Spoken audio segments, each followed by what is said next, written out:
Assalamualaikum warahmatullahi wabarakatuh.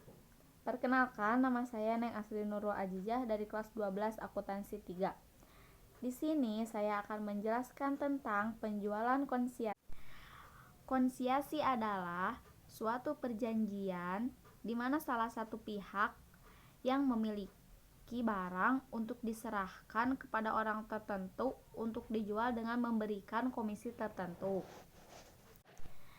Pemilik yang memiliki barang atau yang menitipkan disebut pengamat, sedangkan yang dititipkan disebut komisioner.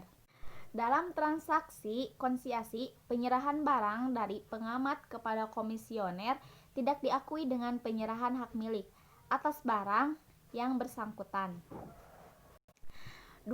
Karakteristik dan keuntungan penjual konsiasi. Yang pertama, barang-barang konsiasi harus dilaporkan sebagai persediaan oleh pengamat karena hak milik atas barang-barang konsiasi masih berada di tangan pengamat. Kedua, pengiriman barang-barang konsiasi tidak mengakibatkan timbulnya pendapatan dan tidak boleh dipakai sebagai kriteria untuk mengikuti timbulnya pendapatan.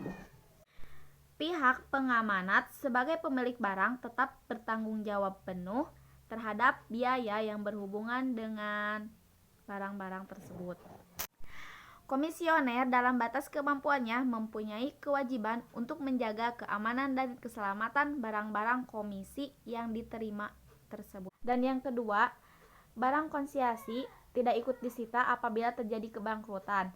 Dan yang ketiga, harga barang yang bersangkutan tetap dapat dikontrol oleh pengamanat. Yang keempat, jumlah barang yang dijual dan persediaan barang yang ada di gudang mudah dikontrol. Akuntansi penjualan konsiasi. Metode yang dapat digunakan oleh pengamanat ataupun komisioner terbagi menjadi dua. Yang pertama, metode terpisah dan yang kedua adalah metode tidak terpisah. Yang pertama, dalam metode terpisah, laba atau rugi dari hasil penjualan konsiasi biasanya disajikan secara terpisah, baik dari penjualan biasa maupun penjualan lainnya. Penjualan tidak terpisah, biasanya laba atau rugi hasil penjualan konsiasi tidak dipisahkan.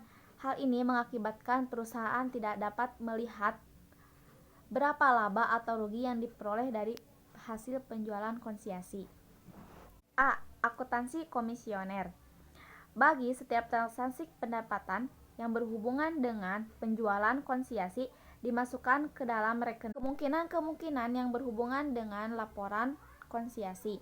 Yang pertama, komisioner hanya dapat mengirim laporan konsiasi saja kepada pengamanat, sedangkan uangnya dikirim beberapa waktu kemudian.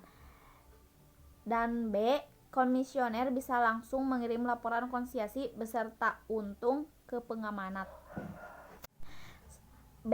Akuntansi oleh pengamanat.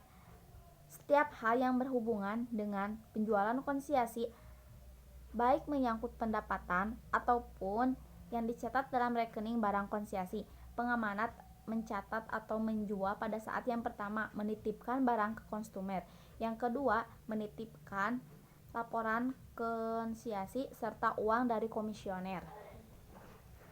Biaya-biaya konsiasi yang akan didebet misalnya saat mengirimkan barang ke konsumer, kedua pengiriman barang ke konsumer, biaya komisi, biaya yang dikeluarkan oleh konsumer tetapi digantikan oleh pengamanat. Sedangkan konsiasi yang dikredit yaitu yang pertama, saat mencatat pendapatan konsiasi, laba konsiasi, saat menerima laporan tentang hasil penjualan barang konsiasi. Dan yang ketiga ada juga dengan metode penjualan konsiasi. Metode administrasi barang adalah metode perpektal dan metode fiskal untuk mencatat semua transaksi yang dicatat dalam ayat jurnal. Ada juga yang disebut dengan metode penjualan konsiasi. Metode administrasi barang, metode perpektal, dan metode fisik untuk mencatat semua transaksi yang dicatat dalam ayat jurnal. Adapun juga barang-barang konsiasi yang dikembalikan. Apabila barang konsiasi dikembalikan kepada pengamanat, maka Rekening barang konsesi harus dikredit dengan harga pokok barang-barang bersangkutan. Biaya-biaya yang berhubungan dengan aktivitas untuk menjual barang-barang tersebut. Cukup sekian yang dapat saya sampaikan. Mohon maaf bila ada kata-kata yang salah.